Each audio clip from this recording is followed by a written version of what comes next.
beautiful Kent. So would you like to meet some ancestors? It goes by the name of Heidelberg seashells. Down the rock, the minerals of crystal.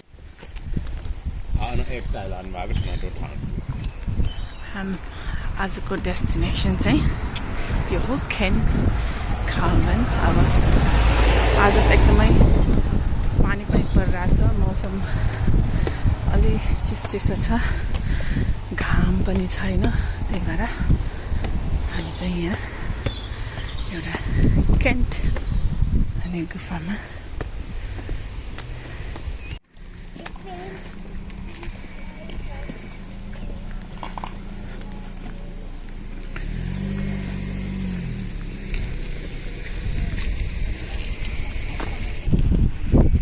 Welcome to Britain's oldest home. Let's go. Britain's oldest home.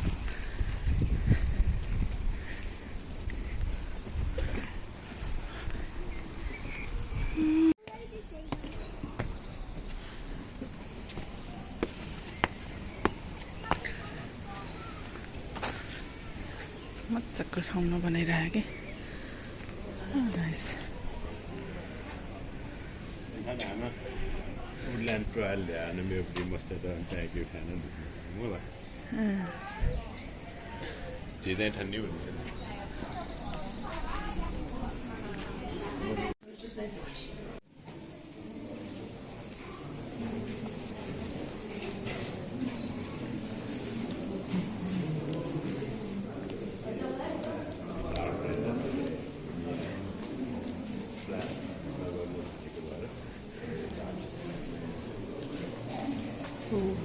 Careful, ne? And you're slippery. Wow. I'm at the handle some matter than per last. Them sloops up.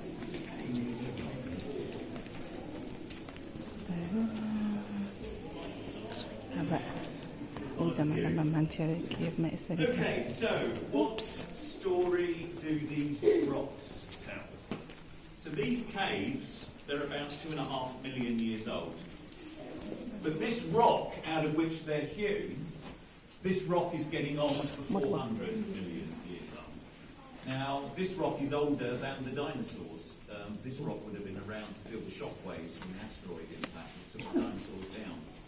This rock was formed at the bottom of the shallow sea. It's the fossilised remains of millions of marine organisms, and they would have died in that ancient ocean, sunk to the bottom of the sea, taking with them all the shells, all the bones, and over a long period of time, as the layers build up, they fossilise, and you end up with this, better known to us, of course, as limestone, and that would have happened, as said, nearly 400 million years ago. But that didn't happen here. That happened somewhere near the equator, because in the meantime, as I'm sure you know, the continents, they move, and this rock has moved. In fact, it's moved several thousand miles from where it was originally formed to where it finds itself today on the south coast of what is now the British Isles. Now, as it moved, it was squeezed, stretched, pushed, pulled, and it cracked and it broke. Its arrival at these latitudes coincides with that particular point in the planet's history where we're having the ice ages. So every time an ice sheet comes over the top here and then it melts, absolutely millions of gallons of water have to drain off the surface, and it drizzles through all those little cracks and crevices, and very gradually over a period of time, the gaps, of course, they get wider and wider and wider, until where we're standing now, this would have been an underground river, and at the height of the glacial thaw, this would have been a raging torrent. I mean, you need to imagine the water would be gushing through here thick and fast, and under quite a bit of pressure. And this is not a hard rock. On the contrary, it's a soft rock, it's a soft sedimentary rock, and water, of course, is very heavy. Believe me, throw enough water against this rock for long enough, and the water is going to win. And that's what's responsible for having carved the caves into the hillside here that you're going to be exploring today. Now, each time there was one of these Ice Age floods, it would have sucked in from the surface lots of mud. And that's what this is. Now, this rock down here nearer the floor, this is a different story. For a start, this is much younger, no more than 2 million years old. This is what's left of the mud and rubble that was deposited on the floor of these caves as they were being carved out.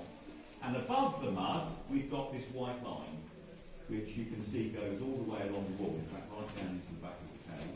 That's calcite. After the Ice Age floods had finished, water carried on dripping into these caves, and dissolved in that water were minerals. That water settled on top of the mud down here, and over a long period of time, those minerals, they crystallised, and it left this crust on top that we can see the remains of here. Now that tells us two useful things. First of all, it shows us where the floor used to be, because the floor wasn't always down here. When the Victorian archaeologists came in here to do their work, actually they were walking around up here, because that would have been the floor level back then. But it also shows you just how much they had to dig out in order to do those excavations. And bearing in mind, there were no machines in here back then. This was all done with shovels, pickaxes, donkeys and wheelbarrows. This was not an undertaking for the faint-hearted, and neither was it achieved overnight, as I'll explain to you in a bit more detail just up here. So, for me to tell you a little bit more about the Victorian excavations, we're going to take a stroll a little bit deeper into the caves. Can I just first of all check, is everybody comfortable with the environment down here? Yeah? Good, okay. So we're going to take a stroll a bit deeper into the caves. You will notice the walls at this point, they do close in, so you will need to go single file for certain parts of this next stretch because the tunnel is very narrow in places. But you can manage that, can't you? Right, so off we go.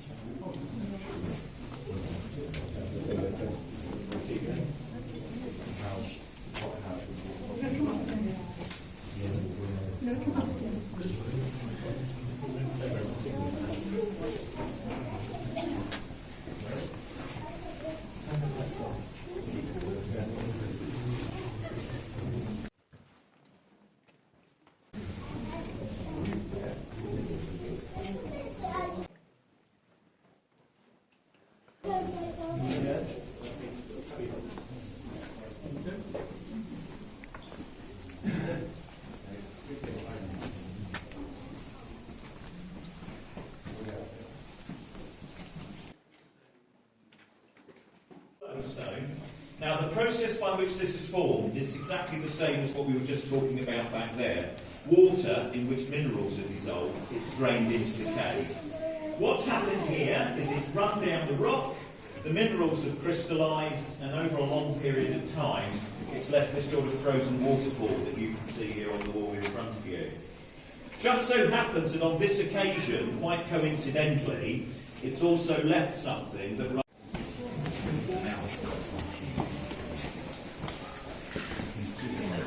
त्यही अनुहार मान्छेको जस्तै अनुहार आउने बनेको रहेछ कि amazingly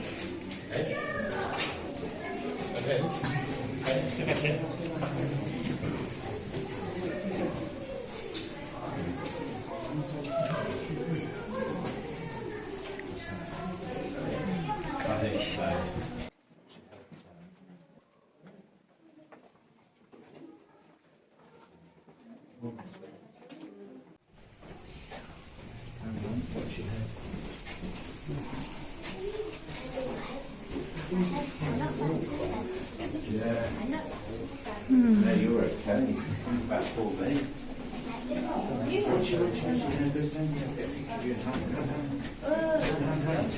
Look, 3, 2, 1, George.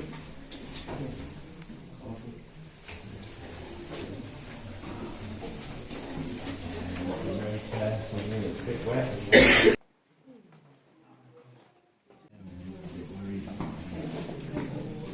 Wow. Yeah, please do come down and use the space down here as well, and I'll fit everybody in. Thank you.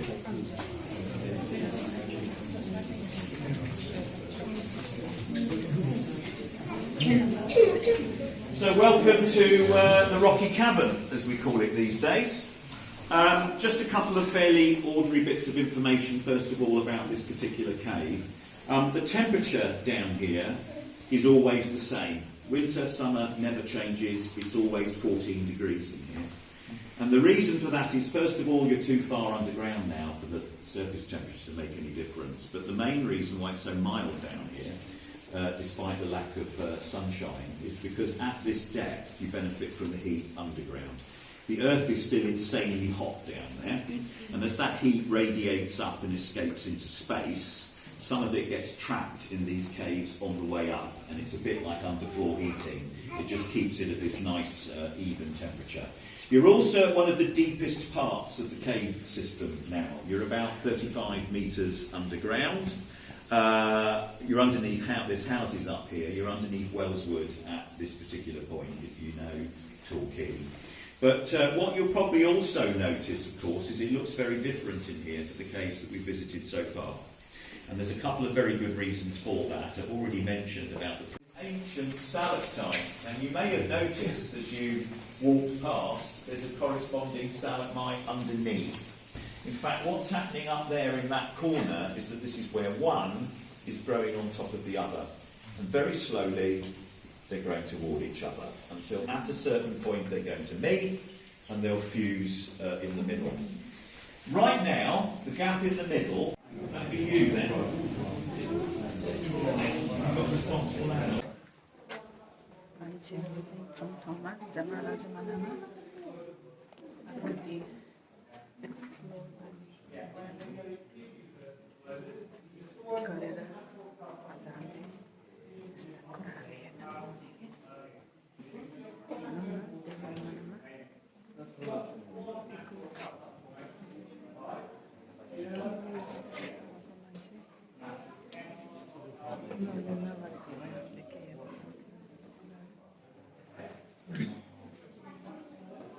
Here, they realised they were not the first people in here. And that's because the rocks are covered in graffiti. If you look up here, you can probably see some traces of it. Some of this is very old. This one was done in 1772. That's by no means the oldest inscription they have found down here. They found names with dates elsewhere. The oldest date is 1571 that they found on the walls down here. But if you think 1571 was a long time ago, then you need to think again, because we can link these caves with human activity going back over a period of at least 250,000 years. And that means over that period of time, they've been used by not just one type of human, but by 3 different types of human. So would you like to meet some ancestors? Yes, please. Let me wait for you.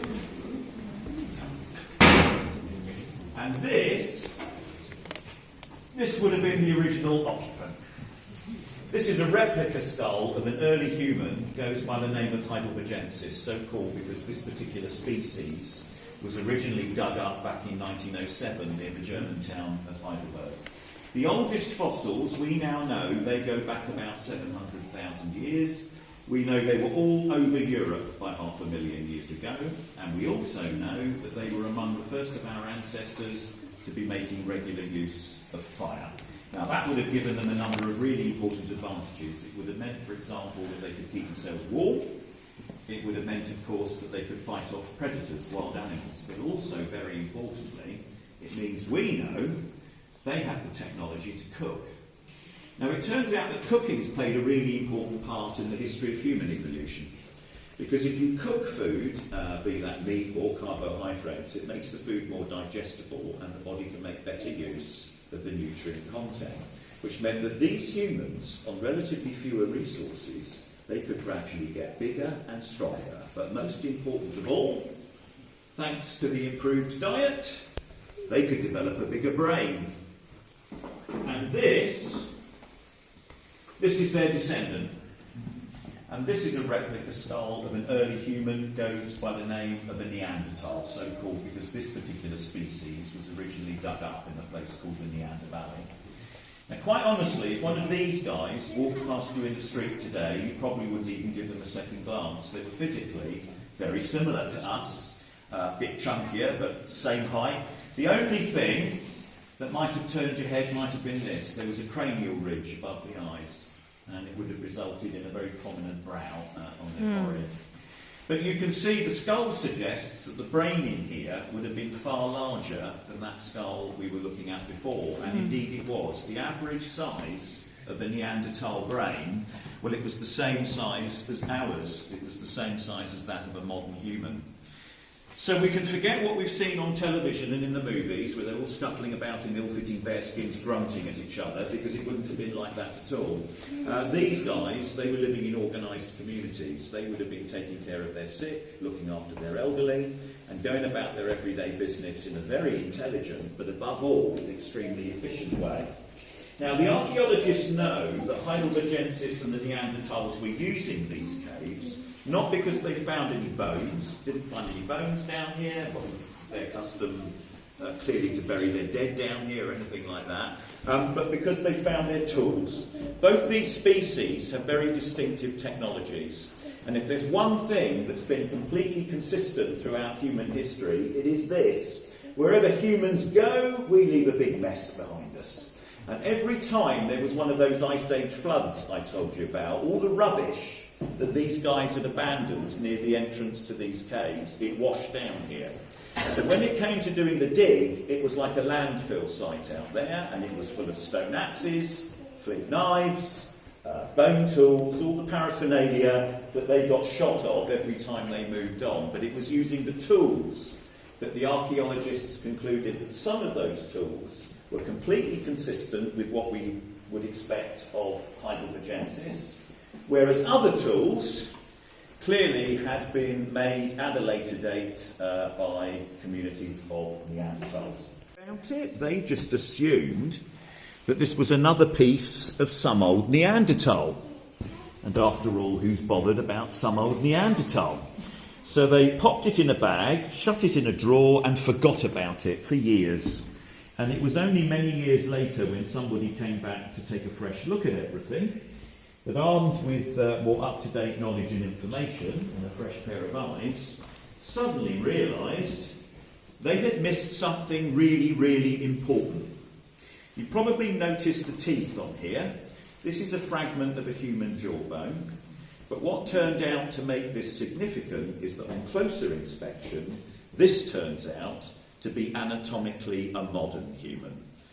This is a human like us.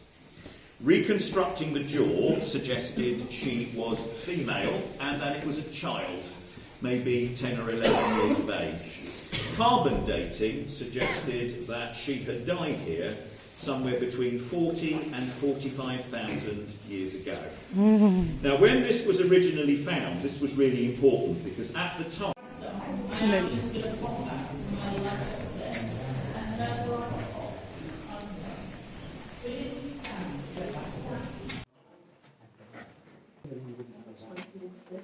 Excuse me. Several examples of these down here. Seashells. Quite nice for us to know. And they were discovered in circumstances that suggested they hadn't washed in here, they'd been brought down here quite deliberately and used in the following way. So imagine they go fishing at the beach down here at the bottom of the valley, and while they're on the beach, they stop and collect some shells. As they make their way back up to the caves through the woods, they stop off to collect some moss or maybe lighten off the trees, something that, if you like, might act as a wick. And then remember that cooking we were talking about? You put this underneath the fish, or the meat, as it's roasting. The animal fat, the oil, collects in the dish. And for want of a better word, you've just invented a candle. They make quite a decent amount of light. And given sufficient fuel, they'll burn for quite a while. Try this for yourselves at home.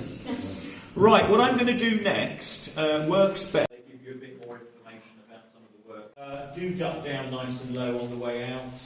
Yes, particularly you, sir, you're very high risk. It is a very low lintel you need to climb underneath to get back out onto the surface, and it will bring you out at the back of the shop where you started out. So thank you very much for your visit today. If you're down on your best, in some sunshine. Rather than leaving any tips, if you've got any looks, thank you again for your visit today, and do enjoy your afternoon. Bye for now.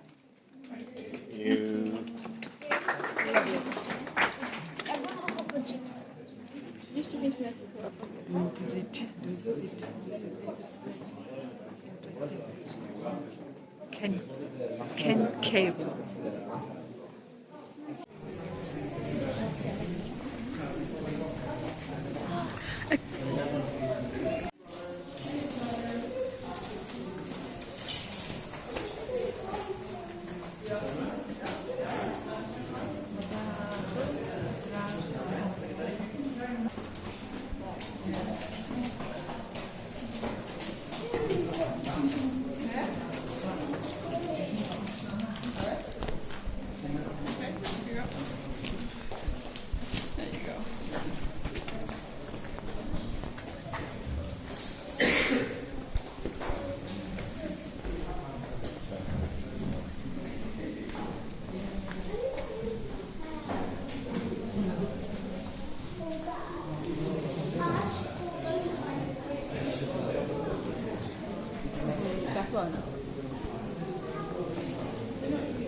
Sono puttega.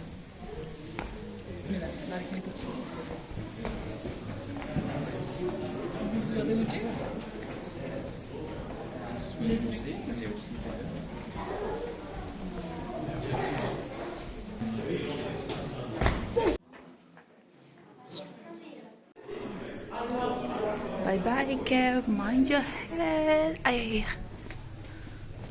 Ah. Hello.